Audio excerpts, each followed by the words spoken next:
Hi everyone, welcome to the TAB Sport Rugby Update, where the first thing we do is have a look back, and I've picked a couple of games out. The Rebels against the Hurricanes is the first one.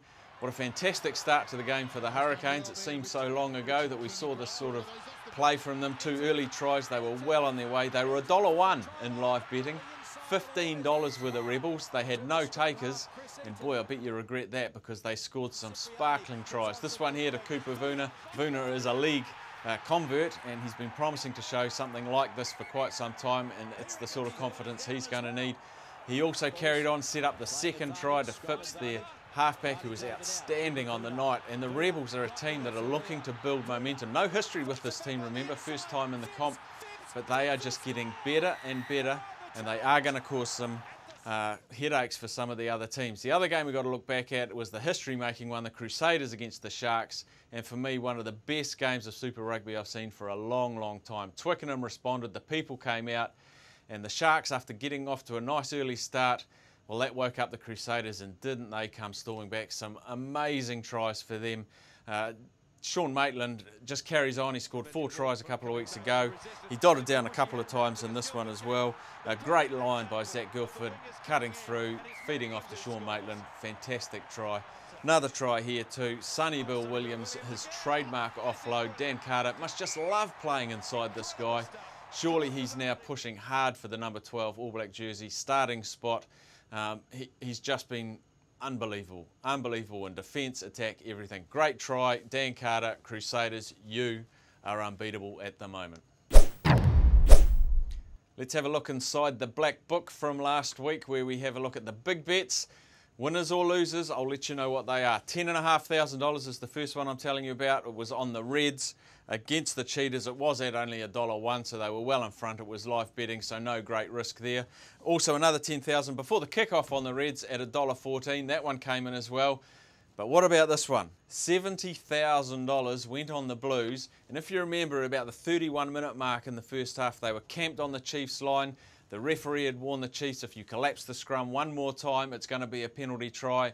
Someone put $70,000 on the Blues at $1.85 to win the game at that stage because a try looked inevitable.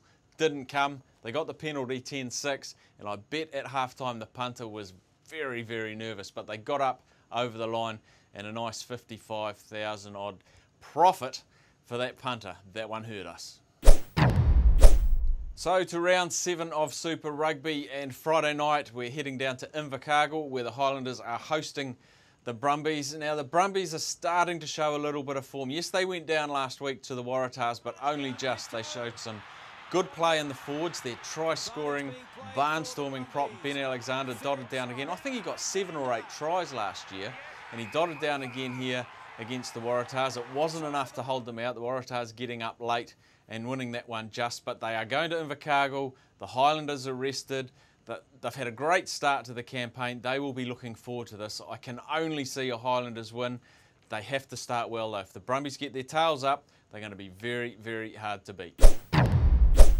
Now we look at Saturday, 5:30. The Blues are hosting the Cheetahs.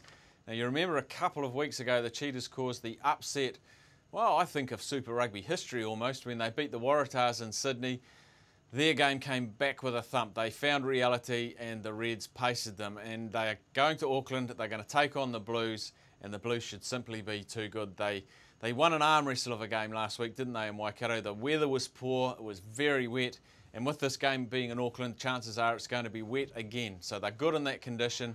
They've had recent form in it, and really, stars across the paddock, they should be way too good for the Cheetahs. Jared Payne's try was just stunning.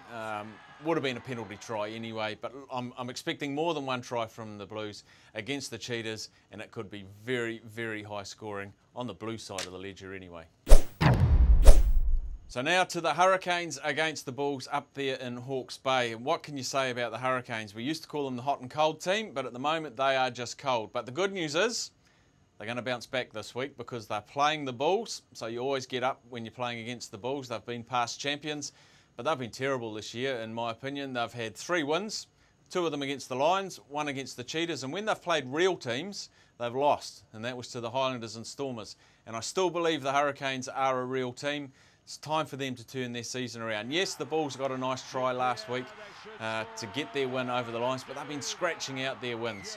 Desperation times for the Hurricanes. They're too good a side to keep losing.